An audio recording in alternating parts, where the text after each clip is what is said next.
So hello Brian, मेरा नाम है आदर्श सिंह और आप देख रहे हैं अपना पसंदीदा चैनल ज्ञानोदय कोचिंग क्लासेस। तो यह वीडियो उन सभी स्टूडेंट के लिए बहुत ही इंपॉर्टेंट होने वाली है जो इस साल के बोर्ड एग्जाम में इतिहास रचने वाले हैं और कहीं ना कहीं उन्हें फिजिक्स जैसे सब्जेक्ट में डर भी लग रहा है, क्योंकि अगर देखा जाए तो बचते हैं सिर्फ एक दिन आपके फिजिक्स का एग्जाम में। 6 मार्च को ही आपका फिजिक्स का एग्जाम है और जिस दिन मैं यह वीडियो बना रहा हूँ वो है 5 मार्च। यानी अगर 24 घंटे में हमेशा क्या तैयार कर लें ताकि हमारे पेपर जो है बहुत बेहतरीन हो जाए, तो टेंशन लेने की कोई जरूरत नहीं है। मैं आपको यहाँ पर कुछ ऐसे टॉपिक्स बताने वाला हूँ जिन्हें आप तैयार कर लेते हैं ना, तो यकीन मानो इस ट्रिक से आपको पेपर में 70 में 70 नंबर जरूर मिलेगा।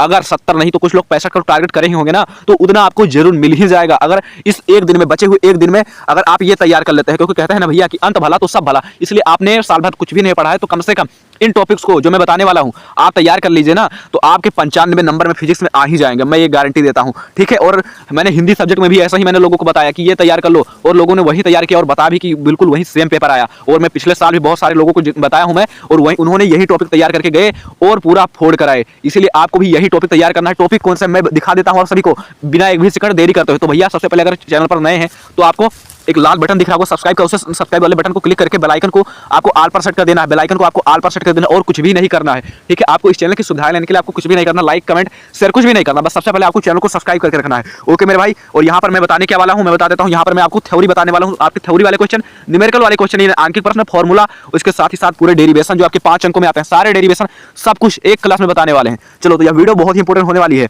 ठीक है, कितने टॉपिक होने वाले हैं? कुल 50 टॉपिक आपको याद करना, लेकिन यहाँ पर याद करने को नहीं, मैं आपको इसे करवाऊंगा भी। ठीक है, मैं यहाँ पर दिखा देता हूँ, उससे मैं करवाऊंगा भी, लेकिन हाँ ये एक क्लास में तो नहीं हो पाएगा, इसलिए मैंने प्लेलिस्ट बना दी है। आप जाएंगे चैनल पर तो चैनल पर आपको प्लेलिस्ट मिलेगी, वहाँ पर सभी वन शॉट, सभी चैप्टर के वन शॉट और डेरिवेशन सीरीज के नाम से यहाँ पर जितने भी डेरिवेशन बताने वाले हैं वो सारे उसमें देख लीजिएगा। चलो, इन इंपॉर्टेंट टॉपिक्स कौन से एक बार मैं दिखा देता हूँ। ये बहुत सारे इतने ज़्यादा इंपॉर्टेंट टॉपिक नहीं है, ज़्यादा नहीं है, बस ये 50 टॉपिक से आपके पास क्वेश्चन बैंक होगा, आप उठाकर उनसे तैयार कर लेंगे ना तो बहुत ही बेहतरीन होने वाला है आपका एग्जाम। तो चलो बता देते हैं कौन कौन सा टॉपिक है। सबसे पहले फर्स्ट चैप्टर के ये इतने टॉपिक्स हैं, 1 से लेकर 5 तक अगर देखा जाए ना, तो हर चैप्टर से मैंने सिर्फ 4 रखे हैं। ये पहला चैप्टर है जिससे मैं 5 रखा, नहीं तो हर चैप्टर से लगभग 4, यानी लगभग 13 चैप्टर है तो 13 चौको 52, लगभग 50 है। तो वही 50 आपके देखा जाए 50 टॉपिक हैं। देखो, सबसे पहले क्या दिया गया है, एक समान वैद्युत क्षेत्र में रखे हुए वैद्युत ध्रुव पर बल युग्म का आघूर्ण कभी पूछ लिया जाता है प्रत्यानयन बल युग्म, तो ये एक ही होता है। ठीक है, तो इसे तैयार कर लीजिएगा, टाउ वाला। ठीक है, और दूसरा क्या दिया है, गाउस का नियम। ये अलग से अगर रेफरेंस की बुक में देखेंगे तो अलग से एक चैप्टर है, वैद्युत फलक से गाउस का प्रमेय। ठीक है, तो इसलिए आपको इसे जरूर तैयार कर लेना है।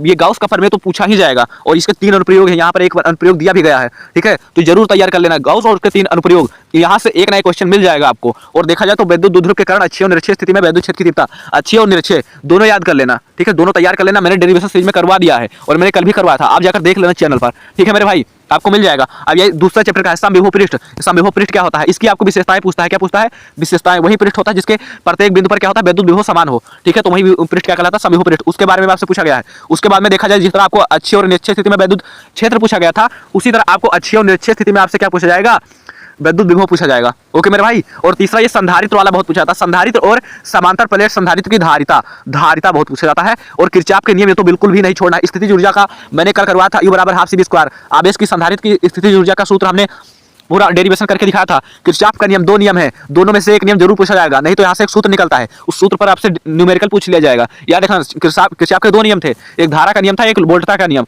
ठीक है, दोनों तैयार कर लेना। ओके मेरे भाई, चलो उसके बाद में क्या दिया गया है, मुक्त इलेक्ट्रॉनों के अनुगमन वेग। अनुगमन वेग क्या होता है, अनुगमन वेग या अपवाह वेग भी कहते हैं इसे। ठीक है, ये पूछा जाएगा अनुगमन वेग क्या होता है अथवा या फिर अपवाह वेग क्या होता है। ठीक है, चलो जो भी, हाँ भैया सोना बरस रहा है, जल्दी से कॉपी लेकर आओ, नोट कर लो, बस इतने टॉपिक क्वेश्चन बैंक में टिक करके तैयार कर लो। ठीक है, इससे ज्यादा तैयार करने की जरूरत नहीं है। उसके बाद दिया गया है कि धारा घनत्व और अनुगमन वेग में संबंध। धारा घनत्व क्या होता है, एकांक जो क्षेत्रफल होता है उसमें प्रवाहित होने वाली जो धारा होती है वही एक धारा घनत्व कहलाती है। अनुगमन वेग क्या होता है, जैसे कोई यहाँ पर क्या दिया गया है, यहाँ पर कोई चालक है तो चालक में से इलेक्ट्रॉन बह रहे हैं, इलेक्ट्रॉन जिस वेग से धनायन की ओर बढ़ते हैं ना इधर, वही वेग क्या कहलाता है, अनुगमन वेग। ठीक है, और फिर ये देखिए किरचॉफ के नियम दिया गया है, दोबारा लिख गया है लेकिन इसे जरूर तैयार कर लेना। ठीक है, किरचॉफ के 2 नियम होते हैं, दोनों तैयार कर लेना। अनुगमन वेग का सिद्धांत और ओम के नियम का निगमन। ओम का पूछा जाता है, ओम का नियम क्या है, और अनुगमन वेग के आधार पर ओम के नियम की उत्पत्ति कीजिए। अनुगमन वेग के द्वारा ओम का नियम आपको सिद्ध करके दिखाना है। ठीक है, अगला दिया गया है बायो-सेवर्ट का नियम, चौथा चैप्टर है आपका। ठीक है, गतिमान आवेश और चुंबकत्व का बायो-सेवर्ट का नियम पूछा जाता है। बायो-सेवर्ट का कौन सा नियम पूछा जाता है, जो उन्होंने धारावाही चालक के कारण उत्पन्न चुंबकीय क्षेत्र का जो सूत्र दिया था उसका निगमन पूछा जाता है। ठीक है, और उसके बाद में वृत्ताकार धारावाही लूप या कुंडली के केंद्र पर उत्पन्न चुंबकीय क्षेत्र, लूप पर केंद्र पर या फिर अक्ष भी कहीं कहीं लिखा होता है। ठीक है, याद रखना, कुंडली के अक्ष पर वैद्युत चुंबकीय क्षेत्र या फिर कुंडली के केंद्र पर। ठीक है, चलो अगला दिया गया है सबसे इंपॉर्टेंट, मोस्ट इंपॉर्टेंट है एम्पियर का परपथीय नियम। अभी मैं इसमें भी आपको अगर ज्यादा टाइम नहीं बचा तो आपको मैं यहाँ पर टॉप 10 बताने वाला हूँ। ठीक है, उसे नोट कर लेना। एम्पियर का परपथीय नियम बहुत ही इंपॉर्टेंट है। इसके साथ ही साथ चल कुंडली धारा मापी, यहाँ चल कुंडल लिखा, चल कुंडली धारा मापी।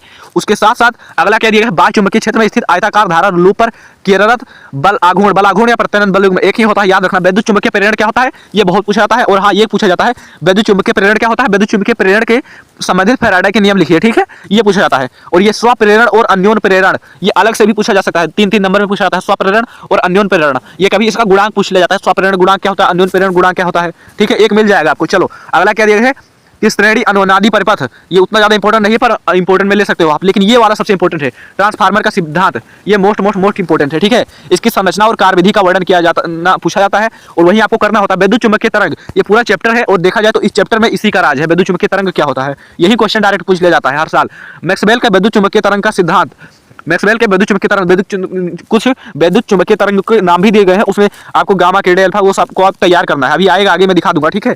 एम्पियर का नियम क्या होता है, ये आपको तैयार करना। इसके साथ ही साथ ये आ गया अब दूसरे आपकी सेकंड बुक का सूत्र, सेकंड बुक का प्रिज्म के अपवर्तनांक के लिए सूत्र, प्रिज्म के अपवर्तनांक के लिए सूत्र आपको आपने तैयार कर रखा होगा ना, नहीं तैयार कर रखा है तो तैयार कर लीजिए इनको, और यही आपको लास्ट टाइम पे पढ़ना है। अगर आप एक दिन पहले देख रहे हैं ना तो यही आपको पढ़ना है, और मैं यहाँ भी आपको टॉप 10 बताने वाला हूँ जो आप तैयार कर लेते हैं ना, तो उसके बाहर आपको कुछ भी नहीं पूछा जाएगा। और चलो अगर आप चैनल पर नए तो यार सब्सक्राइब करके रखा करो यार ना, क्योंकि इससे इंपॉर्टेंट क्लासेस आपको चैनल पर हमेशा देखने को मिलती रहती है, आपको इससे बहुत ही हेल्प होगा इस चैनल से, ठीक है। गोलीय उत्तल अथवा अवतल पृष्ठ पर अपवर्तन का सूत्र, ये पूछा जाता है, ठीक है। एक होता है संपर्क में रखे लेंसों की, संपर्क में रखे पतले लेंसों की संयुक्त फोकस दूरी का सूत्र, और ये सूक्ष्मदर्शी पूछा जाता है, प्रकाशिक यंत्र से है कि संयुक्त सूक्ष्मदर्शी क्या होता है और खगोलीय दूरदर्शी क्या होता है। ये हाइगेस की तरंग सिद्धांत, ये मोस्ट इंपॉर्टेंट है, देखा जाए तो मोस्ट इंपॉर्टेंट है। ये हाइगेस की तरंग सिद्धांत पूछा जाता है, और हाइगेस की द्वितीयक तरंगिकाओं का सिद्धांत, ये दोनों इनसे आपसे पूछा जाता है। और फिर प्रकाश के व्यतिकरण के लिए आवश्यक शर्तें, व्यतिकरण क्या होता है, प्रकाश का ही गुण होता है, उसकी आवश्यक शर्तें पूछा जाता है। और ये देखिए यंग झिर्री का द्विस्लिट वाला प्रकाश दीप्त तथा अदीप्त फ्रिंजों की चौड़ाई के लिए एक व्यंजक होता है, डेरिवेशन। उतना ज्यादा इंपॉर्टेंट नहीं है पर इंपॉर्टेंट कह सकते हैं आप। पतली, हाँ ये इंपॉर्टेंट, पतली झिर्री द्वारा एक वर्णीय प्रकाश के विवर्तन प्रतिरूप प्राप्त करने के लिए आरेख बनाइए तथा केंद्रीय उच्चिष्ट कोणीय चौड़ाई का सूत्र ज्ञात कीजिए, ठीक है। और अगला क्या देगा है, देहली आवृत तथा कार्यफलन, ये देहली आवृत और कार्यफलन ये दोनों मोस्ट इंपॉर्टेंट है, और मैं बता दूं हाँ 3 नंबर में पूछा जा सकता है, ठीक है। प्रकाश विद्युत कार्यफलन पूछा जा सकता है, और ये सबसे इंपॉर्टेंट है, यहाँ पर सबसे मोस्ट इंपॉर्टेंट है आइंस्टीन का प्रकाश विद्युत प्रभाव की व्याख्या, और ये जब भी आता 5 अंकों में आता है, आइंस्टीन का प्रकाश विद्युत प्रभाव की व्याख्या, ठीक है। इसका एक समीकरण था, ठीक है, डेरिवेशन में पूछा जाता है। द्रव तरंगे क्या होती है, और डी ब्रोगली समीकरण, ये डी ब्रोगली वाला बहुत पूछा जाता है। और यहाँ देखा जाए परमाणु वाले चैप्टर से आ गया, ये यहाँ पर देखा जाए थॉमसन, रदरफोर्ड और बोहर का तीनों का परमाणु मॉडल आपको तैयार करना है, उनकी कमियां, ठीक है, ये आपको तैयार करना है, परमाणु मॉडल और कमियां। देखिए इनका रदरफोर्ड और बोहर मॉडल का यहाँ पर दिया गया है, ये सबसे इंपॉर्टेंट है, इसलिए मैंने इसे बता दिया। बाकी आपसे समस्थानिक और संभारिक, यहाँ पर समस्थानिक और संभारिक इसके साथ साथ पूछा जाता है, क्या होता है, 2 नंबर में पूछ लिया जाता है कभी कभी, ठीक है। और द्रव्यमान क्षति और नाभिकीय विखंडन और नाभिकीय संलयन 2 टॉपिक होते हैं, ठीक है। विखंडन ज्यादा पूछा जाता है। पीएन संधि डायोड का उपयोग करके अर्ध तरंग दृष्टिकारी का परिपथ का चित्र, ये पूछा जाता है। पीएन संधि डायोड एक अर्ध तरंग दृष्टिकारी के रूप में, एक पूछा जाता है पूर्ण तरंग दृष्टिकारी के रूप में, ये देखिए पीएन संधि डायोड वाला बहुत इंपॉर्टेंट है, पीएन संधि डायोड वाला, ठीक है, आपके उस चैप्टर से है, इलेक्ट्रॉनिक युक्तियां वाले, ठीक है। चलो तो इतनी टॉपिक्स हमने आपको बताए, लगभग 50 टॉपिक्स हैं, और मैं एक बार में फिर से बता देता हूँ। सबसे पहले सब्सक्राइब कर लो भाई, ठीक है, सब्सक्राइब कर लो। और अब देखो मैं फिर से बता रहा हूँ, यहाँ पर जो सबसे इंपॉर्टेंट है, ठीक है, फर्स्ट चैप्टर के तो सभी इंपॉर्टेंट है, मैं बता देता हूँ, ये सभी यहाँ पर जो मैंने यहाँ पर आपको टिक करवाए ये सभी इंपॉर्टेंट है। दूसरा देखा जाए तो ये याद रखना, अच्छी निरक्षीय स्थिति में द्विध्रुव के कारण वैद्युत विभव और निरक्षीय स्थिति में, और यहाँ पर समांतर प्लेट संधारित्र की धारता और किरचॉफ का नियम, कितने हो गए 4, और ये 4 8 ना, चलो 12 में से 8 बताया। और ये याद रखना धारा और अनुगमन वेग का संबंध और किरचॉफ का नियम, ठीक है। और उसके बाद में बायो सेवर्ट का नियम, और फिर एम्पियर का परिपथीय नियम, वैद्युत चुंबकीय प्रेरण संबंधी फैराडे का नियम, यहाँ से ये नोट कर लो। और उसके बाद में यहाँ से देखा जाए तो ट्रांसफार्मर का सिद्धांत, और फिर वैद्युत चुंबकीय मैक्सवेल का वैद्युत चुंबकीय तरंग का सिद्धांत, और ये वाला अपवर्तन का सूत्र वाला, ये दोनों। उसके बाद में हाइगेस की तरंग सिद्धांत, हाइगेस की द्वितीयक तरंगिकाओं का सिद्धांत, ये 4 यहाँ से नोट कर लो। चलो अगला, और यहाँ से आपको क्या, यहाँ से आपको आइंस्टीन का प्रकाश विद्युत समीकरण और ये दोनों परमाणु मॉडल, और फिर आपको क्या तैयार करना है, ये पीएन संधि डायोड वाला दोनों, अग्रभिनत और पश्चाभिनत, और यानी कि अर्ध तरंग दृष्टिकारी के रूप में और पूर्ण तरंग दृष्टिकारी के रूप में। चलो इतने टॉपिक्स आपको तैयार कर लेना है। तैयार कहाँ से करना है, आपके पास क्वेश्चन बैंक होगा, नहीं तो मैं इन सबको 2 क्लासेस में, मैं बता रहा हूँ 2 क्लास, एक क्लास में नहीं हो पाएगा, 2 क्लास में आपको एग्जाम से पहले मैं करवा दूंगा। चलो और मैं बता देता हूँ बचे हुए एग्जाम समय में बोर्ड एग्जाम की तैयारी कैसे करना है। सबसे पहले तो आप कोई भी काम कर रहे हो, क्रिकेट खेल रहे हो, सबसे पहले इंस्टाग्राम यार इस सब पर ध्यान मत दो, 100% अपने स्टडी पर ध्यान दो, और बचे हुए सभी सब्जेक्ट को पढ़ो। मैं तो यही कहूँगा, ये तो पहले की मेरी लिखी हुई लाइन है, क्योंकि मैंने पीडीएफ बहुत समय पहले बनाया था, और क्वेश्चन बैंक से इंपॉर्टेंट क्वेश्चन जो मैंने बता दिया इसको पढ़ लो। इसके साथ ही साथ मॉडल पेपर में करवा दूंगा, और पीवाईक्यू, ठीक है, मॉडल पेपर मैंने करवा दिया है, 2 मैं और करवा दूंगा। चलो ठीक है, इस तरह आपको तैयारी करना है और मैंने बता दिया, यार चैनल को सब्सक्राइब कर लो। ठीक है, इस तरह की इंपॉर्टेंट वीडियोस क्लास में देखने को मिलती रहती है। आपको चैनल पर जाना, चैनल पर वहां पर आपको एक प्लेलिस्ट वाला ऑप्शन मिलेगा, वहां पर आपको सब कुछ मिलेगा जो आपको अपने बोर्ड एग्जाम में देखने को मिलता है। मिलते हैं फिर किसी धमाकेदार वीडियो के साथ, तब तक के लिए जय हिंद, वंदे मातरम।